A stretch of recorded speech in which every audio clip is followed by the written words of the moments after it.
Good afternoon, Mr. Chairman and members of the committee. I'm Joe Markley, State Senator for the 16th District from Southington, and I'm going to do two for one. Since you've been moving in a very deliberate and admirable way, I've been watching it on TV. I admire your stamina in remaining engaged on this issue of national popular vote through so many good witnesses. So I have with me Trent England, who's one of those good witnesses, joining us from Oklahoma, but a man that's testified around the country on the issue of national popular vote. And I'll let him go ahead and make his comments, and then I'll chime in if I have something pithy to say. Thank you, Senator and Mr. Chairman, members of the committee. Wonderful to be back with you talking about a very important issue. And I am in Oklahoma. I do live in Oklahoma now, but I'm originally from Seattle. So my favorite analogy, you heard President Kennedy use the analogy of a solar system. I like to talk about our political ecosystem and think about changing the presidential election system in terms of what it would do to our political ecosystem, how it would reorder itself, because the question really isn't what did James Madison think. You know, if we want to be to the degree we want to be respectful to the American founders, right? The question is not what did James Madison think a couple of hundred years ago, or what did Hamilton think a couple of hundred years ago. The real question is what would they think today, right? If they looked at the system. I actually think that the Electoral College has been much more, actually it's easily demonstrable, has been much more successful than they thought it would have been. They thought the Electoral College would have frequently deadlocked, frequently thrown presidential elections to the House of Representatives, and that is not, in fact, what has happened. And I want to correct a couple of things that have been talked about here today. I think that the best way, you can't consider an ecosystem by taking a snapshot. Right, you have to look at how it works over time, right? And we know this. I don't know if any of you are on committees that deal with things like hunting licenses, right? But you know that populations in the ecosystem fluctuate, right? They go up and down. If you take a snapshot, you don't really know if a population is healthy or not. And when you look at something as complex as American politics, you have to look at it over time. I think that's the right way to look at it. And one of the things that is often said but is simply not correct is that, well, we've had these 5 elections that that show that the Electoral College doesn't really work. And I want to go back. It's been talked about a little bit here today, but I want to correct something that's been said about at least one of those elections. Actually, in 2 of those elections, it wasn't even really 1824. There was no nationwide popular voting because some states still were appointing their electors directly. So one of those 5 actually is just a bad example. It's not an example. It shows some of the advocates for MPV don't know all their history from the 19th century. But the one that's really troubling is 1876. And that was brought up here earlier today. 1876 is probably the greatest success story for the Electoral College ever, even though some of the results of American politics at that time were disastrous in the South. That is because the historians who go back and look at the 1876 election, many of them at least conclude, seems to me like the majority of the historians who've really looked at this question conclude that in that election, that had there not been systemic racist vote suppression, the popular vote winner would have been Rutherford B. Hayes and not Samuel Tilden. And what happened in the 1876 election is because the Electoral College turns our nation into, it sort of uses state lines like the equivalent of the watertight compartments on an ocean liner. Right? When you had racist vote suppression in a handful of states, it was contained within those states. It didn't spill over into the rest of the ship, right? And so the party that was the victim of that suppression in some of those states was able to go to Congress when the votes were counted and say, hold on a minute, we have an alternative slate of electors. We think that this election was effectively going to be stolen. And as I say, historians today go back and look and they conclude that probably is right. Now, you can't take the politics out of politics. Was there a political solution in Congress to the 1876 election? Yes, there was. Did it ameliorate the voter fraud? Yes, it did, if you agree with the historians who've looked at this. Did it result in some terrible policy consequences? Yes, it did. But if the Electoral College hadn't been in place and Tilden would have won, those policy consequences would have been worse as far as ending Reconstruction. So anybody who says, well, 1876, that election was bad because popular vote went the other way and Reconstruction ended, doesn't know what they're talking about. They don't know the basic historical facts of that election, the fact that the Electoral College contained that voter fraud and allowed us to deal with it. even today, over time, when you look at it, we were so much better off as a nation because the Electoral College forced the parties, I'll wrap up with this and happy to take your questions, forced the parties in the 1870s, in the 1880s, the Democrats had to look to the North, and the Republicans consequently had to look to the South. Right? The Electoral College today says to the Democrats, you have to look beyond the coasts. You have to look beyond the big cities. And it says to the Republicans, you need to look to the cities, right? And you actually need to do that, right? To the extent that either party has success at building those coalitions using the Electoral College. And without the Electoral College, those incentives don't exist. So with that, I'm happy to take any of your questions. I think that if the founders were here with us today, they would say, it doesn't work the way we thought it was going to, works better. Thank you. Senator Markley, do you have any comments you'd like to add? Excuse me? Any comments you'd like to add? You know, if you're going to invite me to make a comment, I'll make one to Representative Winkler because I was listening to him before. Speaking of the way that the Electoral College works, and you made a comment about the intention of the Electoral College.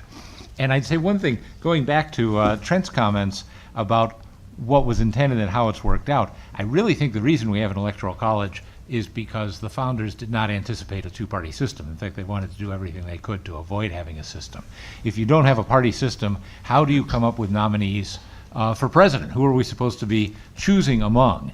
And obviously, the notion was we will elect groups of wise men in the states who will put forward candidates, and the top candidates go on to the House of Representatives, and I think their anticipation was that the election would almost always be decided in the House. But I think the Electoral College really was not a way to try to say, we don't trust democracy. It was to say, we don't trust parties, we don't want parties, and as an alternative to parties, we're going to have a nomination that's made through this group of wise men. That may provoke him to a question. Thank you very much. Any questions? Representative Winkler. Well, I will respectfully disagree, but I would like to ask the speaker, the primary speaker, when you say if they were here today, they would probably think thus. Does that mean that if we transported them from where they were and dropped them here, ignorant of anything except this issue? Or does that mean if we drop them here and they learn the entirety of the world and society and then made a decision? I've always been curious about that. So I guess my point is, if you go to the Federalist Papers, or if you go to the ratification debates, right? I mean, the two best samples of what they believed. And what they believed about the Constitution. I think that there, and I mean, I work in policy. I'm an attorney. I work in public policy, and I think the Federalist Papers is great, not just because it's about the Constitution and it's by people who are connected to, who created our country. I mean, that's all great, right? But it's a great model for policy analysis. And I think if you apply that kind of analysis, I mean, one thing you have to recognize, it doesn't work the way they thought it would work. So are we going to tell them that when they come to this century and they're making their decision? Are we going to tell them that, or are we just going to let them look at it? I think if you apply, I guess it's a way, and most people understand this as a way of saying, if we apply that kind of analysis, right, the kind of analysis that says a republic is a system of government designed for the perpetuation of freedom. Our reason governs our passions. If you look at the Federalist Papers, I think that all I'm saying is that the Electoral College, I think, actually accomplishes a lot of those purposes very well. Would you explain how the number of delegates per state was arrived at? It's based on the Connecticut Compromise, right? It's based on the compromise that created Congress. It's the exact same math as Congress. Anybody who has a quibble with the Electoral College math has a more fundamental quibble with the United States Senate and then the House of Representatives, right? Right. So, carrying this to its logical conclusion, if we wanted to go unicameral, then all we'd have to do is add the number of representatives to the number of senators, and we would get some magic number that works? Because that's what the Electoral College is. I'm not sure I understand the question. If we wanted Congress to be unicameral? The House and the Senate were set up the way they were as a compromise. Adding the two together does not create a magic number. It's just, a really messy and ugly compromise. And am amazed that people take that math and think that there's some validity to it. Well, I mean, it's very easy to understand, right? Each state has a number of representatives based on their population, and each state also gets 2 senators for being a state. I mean, I don't think it would be impossible to derive that as a way to recognize that the transaction costs of politics are usually higher when population density is lower, right? And so in a low population state, you tend to have higher transaction costs of politics. Therefore, if you agree with the founders, and you can also look at history and see that rural populations typically were looked at as existing only to, sort of ship the goods to the leaders in the city. If you agree with any of that, Jeffersonian or constitutional idea, right? I don't think it would be impossible to come up with the idea that we want the voting through the states and decentralized, but we want to give a slight boost to smaller states. I mean, that is the congressional compromise, and it's the Electoral College math. I hear the plea for the smaller states all the time. How is catering to large groups of people different than the greatest good for the greatest number? I'm not. Are you asking me a philosophical question, or I'm not sure what the connection is to the Electoral College debate. Well, it's like, Nebraska has to be important in the great calculation of things, and if Nebraska isn't important, then there's something wrong with the system. What is wrong with a flat-out system? Greatest good for the greatest number, majority rules. If the majority happen to live in urban areas, so be it. Oh, absolutely. And no, that really is what we're talking about here. And that this was not a question that was alien to the founders. I mean, we saw Thomas Jefferson. Some of his, Jefferson's great because he was a free thinker. He said one thing one minute and something else sometimes the other minute.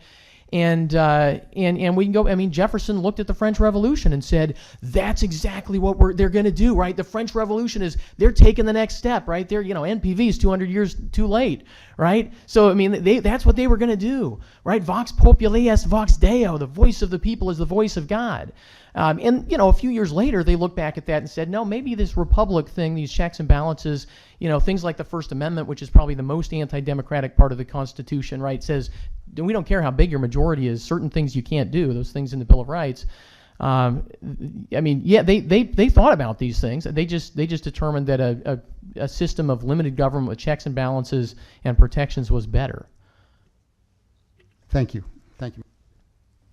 Here, Senator McLaughlin. Thank you, Mr. Chairman. Thank you, Mr. England, for visiting with us and sharing your viewpoint on the Electoral College and other things. The Senate President Pro Tem was testified earlier. In fact, I think you may have been in the room, Senator Looney. And my question for him was, how does kicking aside the Electoral College by way of the national popular vote, how does that preserve our republic form of government? And his response was, well, we'll still have the United States Senate. I wonder if you could comment on that. Well, my gravest concern actually is captured by the other content of this meeting, right? I mean, you have a long list of bills here. By my count, 10 of them are about state or local election administration. And I think thinking about our federal system of government, right? And it's debatable whether we want it, but it's the system we have. And I think everybody agrees there are certain things about decentralization that we really like. And the problem with moving away from the Electoral College, from my perspective, or one of the major problems, to anything that tells people we're throwing all the votes in a pot, we're going to count them all up, and we're going to sort of pretend. I mean, because the NPV Interstate Compact is a pretend national popular vote, right? But we're going to pretend like it's a national popular vote, try to make sure we have the outcome reflect what it would have been if we had a direct popular election of the president. The problem is everyone will demand at some point that we have centralized control of election. Because whether it's somebody in Oklahoma saying we don't trust those guys in Chicago, or whether it's somebody in Connecticut saying we don't trust those guys in Oklahoma, right? I mean, we hear this. I work on election integrity issues, and there are, for every one good idea, there's 100, overheated pieces of rhetoric and cornball ideas out there, right? The problem is, as soon as we decide, no, we don't like our decentralized system where we have 51 different elections, and we're going to throw all those votes together, then you can't escape the logic that says you have to go to the next step, which is shifting more power over elections to Washington, D.C. And one of the genius points that we tend to take for granted is the president's not in charge of presidential elections. The executive branch doesn't have an agency that's overseeing the selection of the next executive. And I think that's a really good thing about our system. And I think it's really those second order effects. If you adopt NPV, if you push us this way, I think you will eventually lose a lot of your state control over elections. I think that's a very troubling thing to me. And this whole committee, right, has been about what does Connecticut do to try to make sure students can vote, to try to make sure it's easy to vote with same-day registration, right? Do you want to shift? Do you want to open the door to shifting power over those things down to Washington, D.C.? Thank you. Through you, Mr. Chairman. You raise an important point, I believe, because it came up in other questioning earlier today, how there's the high likelihood of some state or some individual filing a suit saying that in Connecticut we can't vote 3 months in advance of Election Day, and we think we should be able to, or whatever the case might be, like is available elsewhere in the country. So not only do we lose the control of the presidential election, but we lose the control of the operation of our election cycle for federal offices other than president, for state offices, and at the local level, I guess, is what you're suggesting. Because you can't really have two election systems in each state. And I want to be really clear. National Popular Vote, Interstate Compact does not contain that, right? It does not say that happens. My concern is that it makes it inevitable, because you would have, you'd have exactly that, right? And whether the courts would force it or not, right? There's an inescapable logic if a hypothetical stolen vote somewhere can cancel out, in some other state can cancel out my vote in Oklahoma, right? Or one of your constituents votes here in Connecticut, you can't deal with that in Connecticut, right? The only place that can deal with a vote and a problem with elections in another state, right?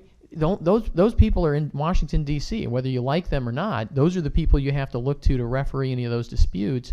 National Popular Vote, it just has to shift power more to Washington, D.C. when it comes to elections, I believe. Thank you. Through you, Mr. Chairman. And shifting gears a little bit, the idea of the National Popular Vote compact itself, and how is it defensible? There seems to be some concern that I've heard on both sides of that argument. One is that is it constitutional to be able to essentially kick aside the operation of the Electoral College in favor of some other idea without amending the Constitution? And then others who say, well, we're granted those rights based upon each state's rights to assign or apportion the electoral votes. Can you comment on that, please? Well, so you heard Tara Ross talk about the Article 5 issue, and I think that's one question. The compact, I think the compact clause is sort of to me a much easier question. It's the compact that has to do with federal power. It would likely require congressional consent, although, as with any of these things, that's going to wind up, I suppose, being decided by judges. This is a very novel compact, right? That's why we've had a very long hearing today, right? This is really important. It's important to the states, but it's also important federally. It's the kind of compact that I think one would think that would require congressional consent.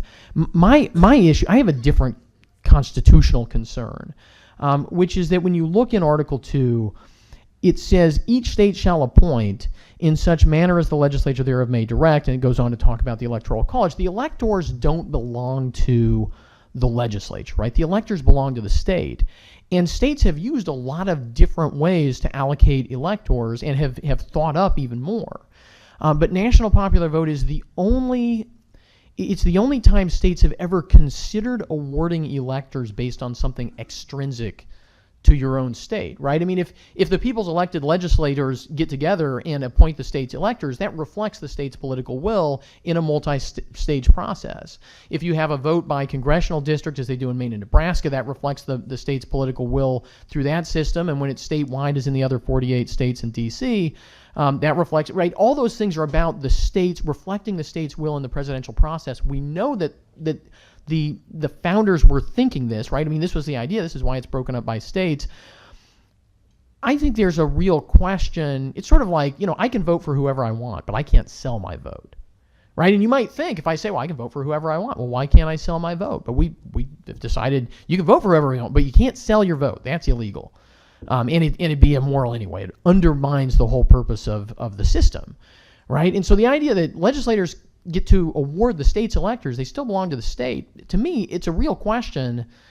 Does that actually mean that legislators can award Connecticut's electors based on something that didn't happen in Connecticut, right? Because under NPV, I mean, you could have a candidate who's not even on the ballot in Connecticut and be forced to appoint your state's electors for that person. That, to me, begins to infringe on Article 2, where it says that the electors actually belong to the state.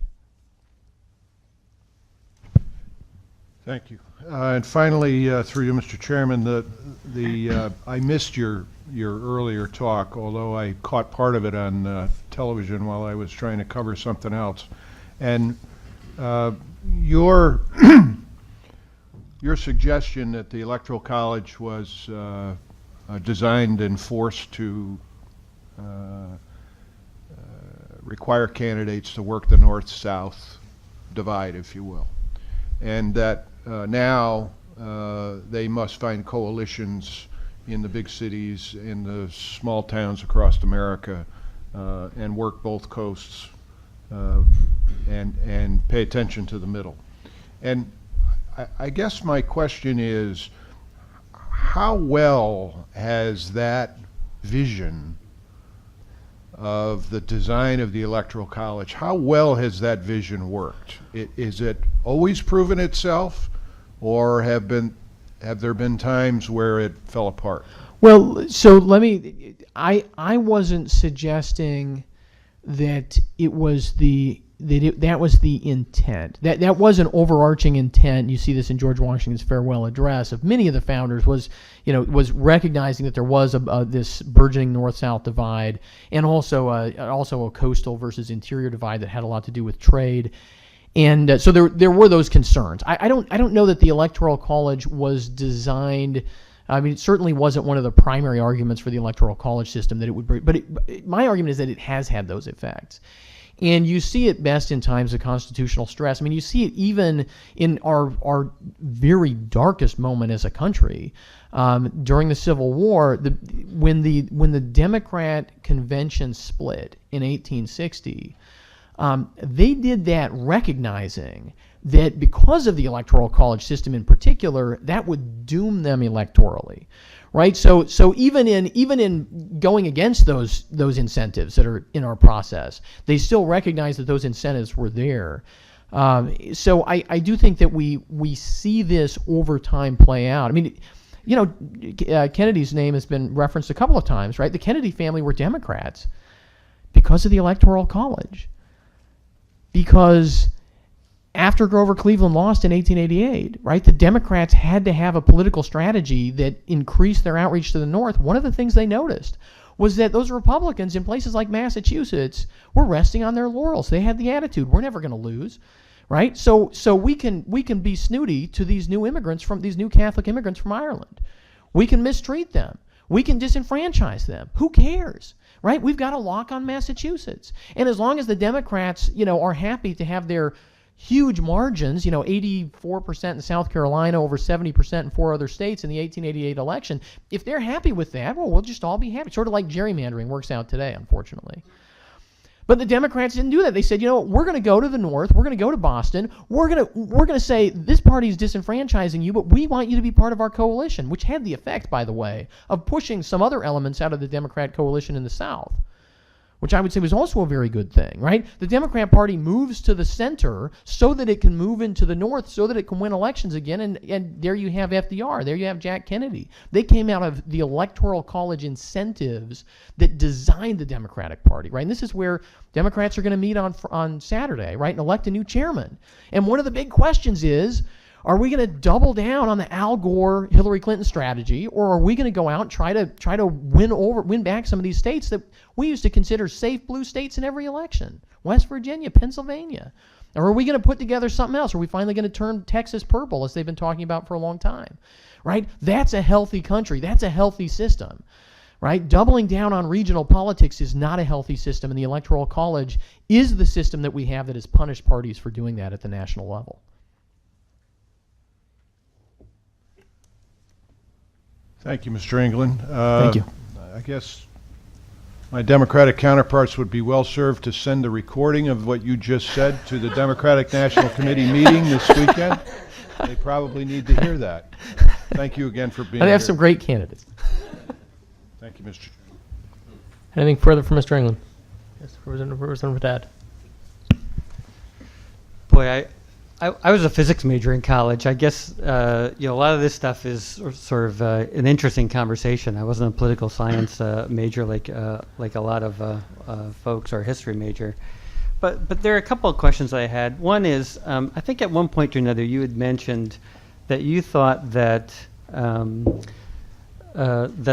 that there's a contentiousness about standardizing election laws. That if you had a national popular vote compact, or we tried to assign the winner of the president to the national popular vote, that it would require a certain set of guidelines across the country for voting. Was that what you said? I do think it would push us in that direction. Mm-hmm. And obviously people can debate that. There certainly our federal system sometimes works to make us smarter, because we can compare different systems and we can see who actually has higher voter turnout, things like that.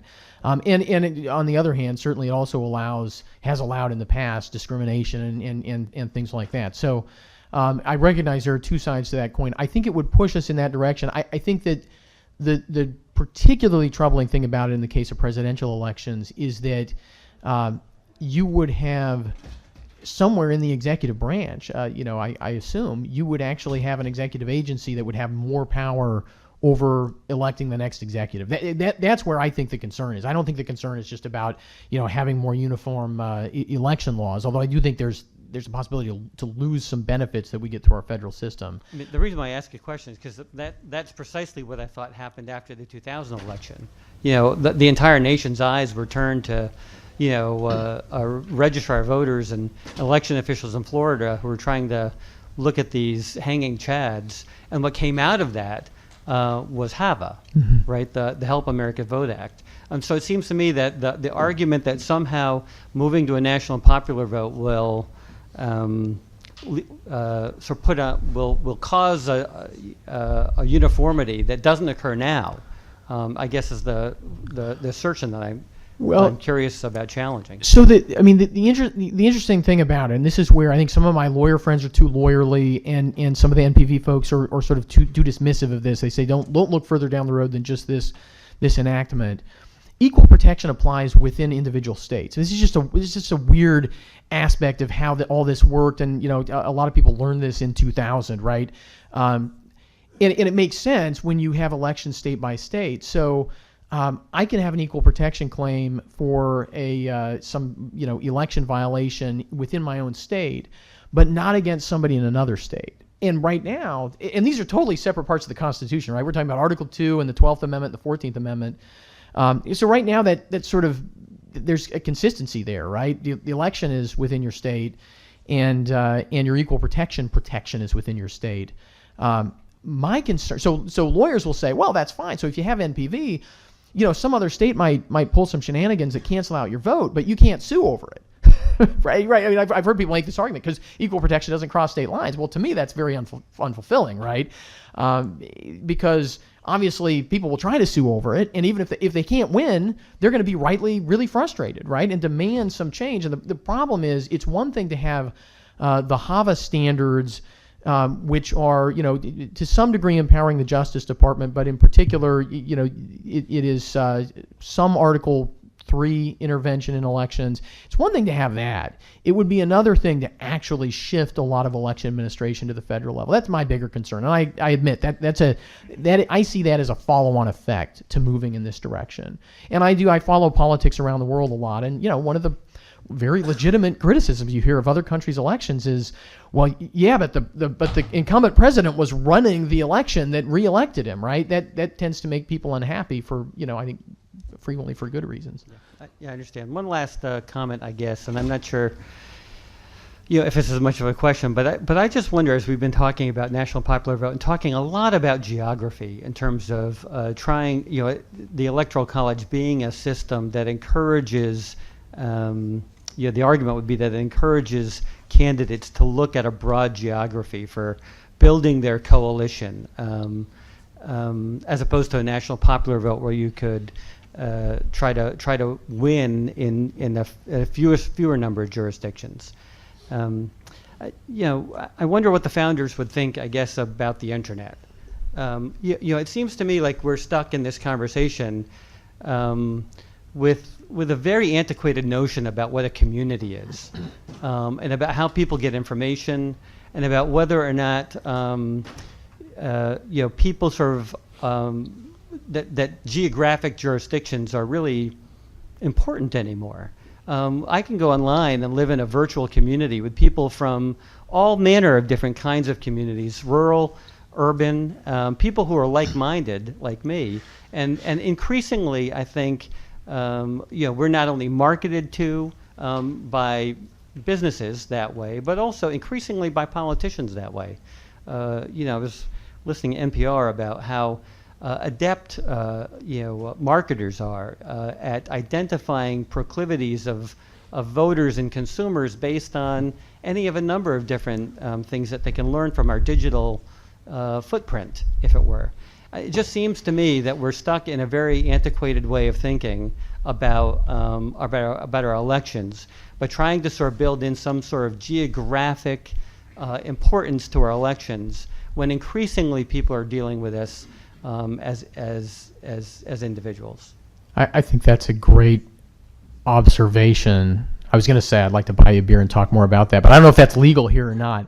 So you'd have to buy me a beer. But no, I think that's there's a whole area of I think somewhat unexplored thought about Federalist 10. James Madison makes this argument about how expanding the sphere is, and it's a geographic argument, is going to make creating factions harder. Clearly, it doesn't apply anymore today, at least the way that Madison thought about it. Even though a lot of people just teach it as if, well, it's just the same as it was 200 years ago. I think. Because I've thought about this some. I think geography, especially at the state level, and this is, I have huge concerns over gerrymandering, especially as our technology gets better and better for the reasons you mentioned. The great thing about states is you can't gerrymander them. And I think that states have become more a proxy than directly they do force, or they can force, a kind of diversity in our politics, just because, I can tell you, having grown up in Seattle and lived in Virginia and now living in Oklahoma, those are three really, really different places. And I think, so I agree with you, but I think we still get some of these ameliorative effects from geography, even though we don't have those kind of really stark north-south, coastal, non-coastal divides that Washington talked about 200 years ago. But I love this debate because I think it forces us to think about questions like that. Yeah. One just last thing around gerrymandering. I think we can all agree that sort of the political way of gerrymandering is would be something we'd all like to avoid. But it does also seem to me that that's sort of, you can't gerrymander states, but if you were to divide the country into 50 different gerrymandered districts with different sorts of influence and tried to pack some states and not other states, you might not find that the result would be much different than the map that we have right now.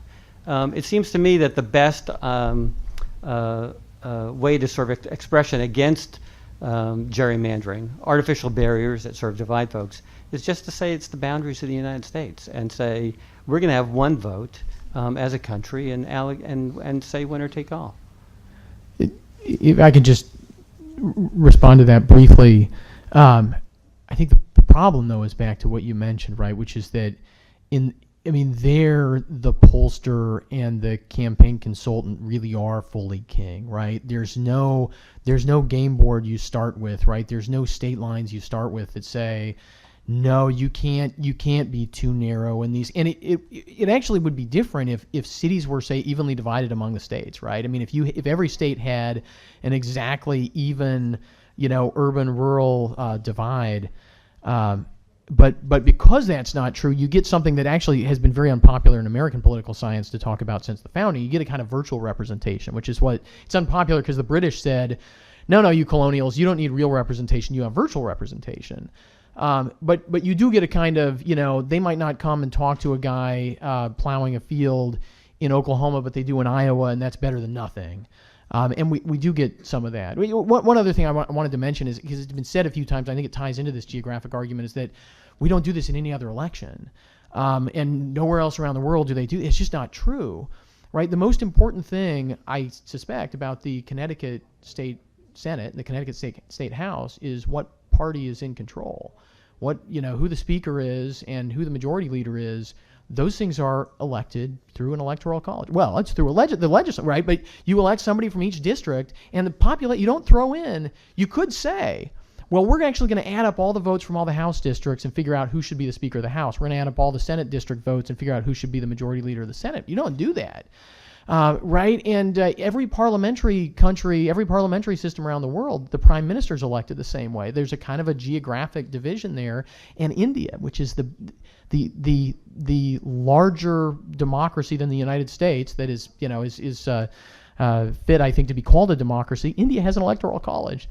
They actually copied it from us.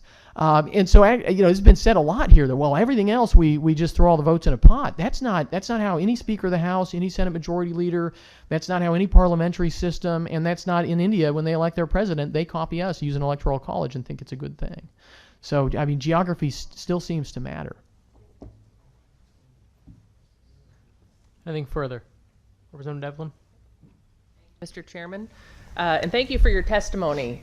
First of all, I want in on that beer because I am so awed with your knowledge of this and what you've been sharing with us. Really impressive, and I appreciate it very much. I've been trying to be a student here today and taking all of this in.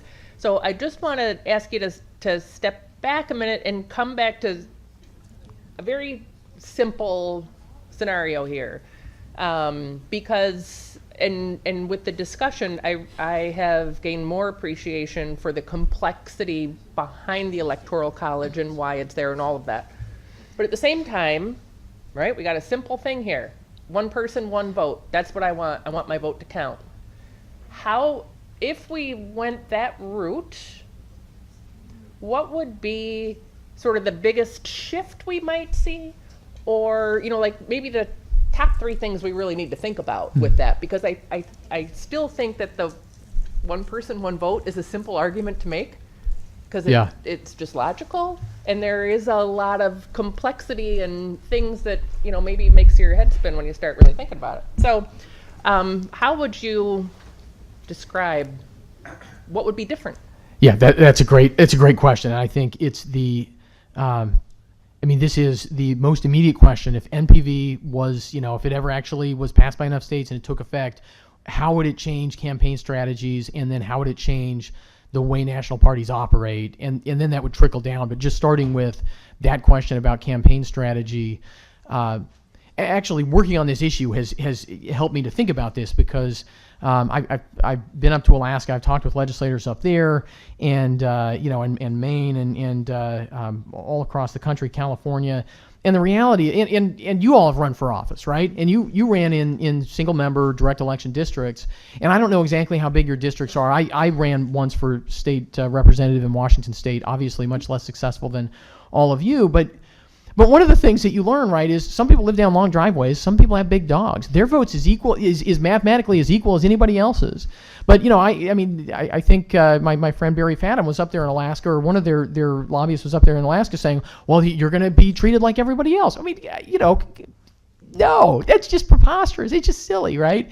The pollsters, the campaign consultants would take the map, and they would build a campaign strategy based on the price of marginal voters, right? So you look at, and right now they do this on a state-by-state level, right? But they would do this nationwide. They look at who are the cheapest voters who are not going to vote for you, who you could get to vote for you. Some of those people are not going to turn out, but they would vote for you if they would, so you're going to focus on turning them out. And some of those people are wavering, right? But you're going to figure out who are the cheapest people to flip into your column. And it's going to be very different. One of, I think, the challenges to thinking about this, very easily you can wind up inadvertently sounding like a partisan, because it's going to be different for the different parties. And that's one of my problems, right? I actually think that a system that says, look, you got this big base of support out there, and then you're actually going to be forced to go and sort of talk to the same people in a particular election. You actually see that as a benefit and not a flaw. But the campaign strategies would be very different. Because I think a marginal Democrat voter and a marginal Republican are very, very different. And frankly, I can understand why. I mean, all the states that have passed this are blue states. They tend to have a higher proportion of urban voters. Many of those states, it was only Democrats who voted for NPV, and all the Republicans and some of the Democrats voted against it. I know that was true in Washington State. I think that was true in California as well, and in some other states. And I understand if your votes come from urban areas, this may in the short run give you an advantage, because your marginal voter nationwide may be cheaper to access. And this goes back to that point that founders didn't, Adam Smith wrote in 1776, right? So they didn't have a lot of economic concepts fully formed, but transactional costs in politics are a real thing, right? It costs a certain amount of money to go out and organize people and convince people to vote for you. And the transactional costs for the different parties and for different groups of people probably are different. But that's where, I mean, you would certainly, I think, if among Democrats you would have to shift your focus more urban, right? Because all of the sudden, if you just think about a map of the country that reflects population density, right? When you are able to find those voters anywhere, right, you're going to be able to focus more on urban voters than on rural voters. Republicans have a somewhat less obvious calculation, but obviously you're going to be probably looking at those kind of donuts around the cities and trying to figure out, where do you have that intersection of people who tend to be more on the right, but who also live in enough population density that they're cheap enough to have access to. So that's what would happen. It's as everybody always says, right? If these elections were run under a different set of rules, the campaigns would just be run differently, and the results would potentially be different. So under your scenario of focusing on the cities and on big populations, I come back to the question I've been asking multiple people here today. In a state like Connecticut, call it small, medium, however, it's all relative, I suppose. But yeah, I call it small too.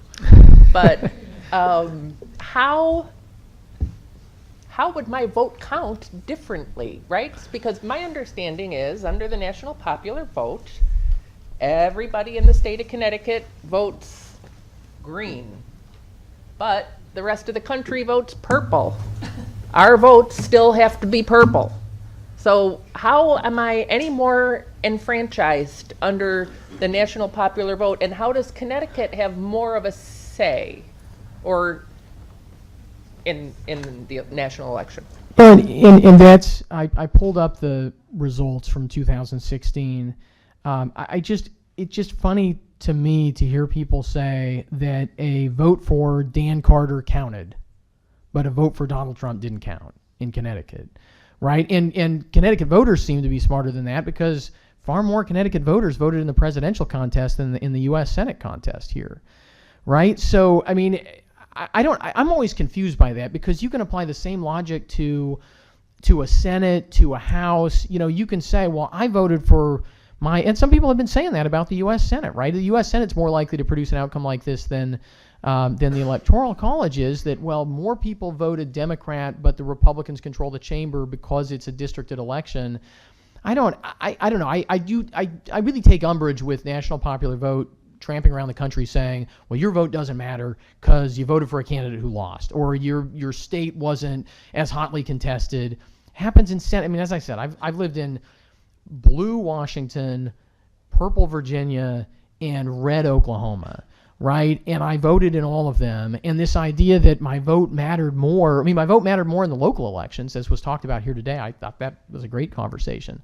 But the idea that my vote mattered more in one place than another because the pollsters sort of had a good idea how it was going to turn out, I mean, that's, the purpose of elections is not self-esteem, but at the same time, you could say that about most elections we vote in. We have a pretty good idea who's likely to win and who's likely to lose before we go to the polls, and we do it anyway.